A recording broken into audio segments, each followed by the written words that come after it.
আর অন্যদিকে আরজি করে ধর্ষণ খুনের তদন্ত, ধৃত সঞ্জয় রায়ের দাঁতের ফরেনসিক সিবিআই এর। আরো একবার আপনাদেরকে জানাবো, নিহত চিকিৎসকের চোয়ালে কামড়ের উল্লেখ ছিল। আমরা জানি ময়না তদন্তের রিপোর্টে, তরুণী চিকিৎসকের ময়না তদন্তের রিপোর্টে যে দাঁতের কামড়ের উল্লেখ ছিল, এবার ধৃত সঞ্জয় রায়ের দাঁতের ফরেনসিক সিবিআই এর।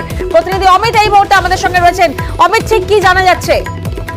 সিবিআই সূত্রে দাবি করা হচ্ছে আরজি করের বিস্তারিত ধর্ষণ করতে খুনের ঘটনা, সেই ঘটনায় অভিযুক্ত সঞ্জয় রায়ের দাঁতের ফরেনসিক করতে চাইছে সিবিআই।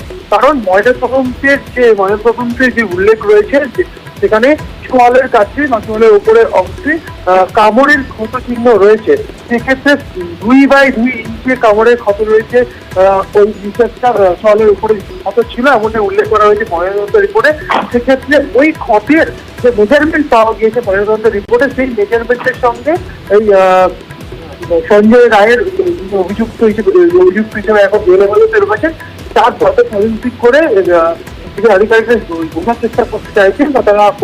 আমরা জানি যে কালই জেলে গিয়ে ধৃতকে জেরা করে সিবিআই এবং এই জেরার পরেই ফরেনসিকের ভাবনা সিবিআই এর 2/2 ইঞ্চির ক্ষতের মাপ মিলিয়ে দেখতে চায় তদন্তকারীরা। অর্থাৎ তরুণী চিকিৎসকের ময়না তদন্তের রিপোর্টে কামড়ের উল্লেখ রয়েছে এবং সেখানকার মেজারমেন্টের সঙ্গে সঞ্জয় রায় ধৃতের দাঁতের ফরেনসিক সিবিআই করে সেই মেজারমেন্ট মেলাতে চায়। আরজি করে ধর্ষণ খুনের তদন্তে এবার ধৃত সঞ্জয় রায়ের দাঁতের ফরেনসিক সিবিআই এর।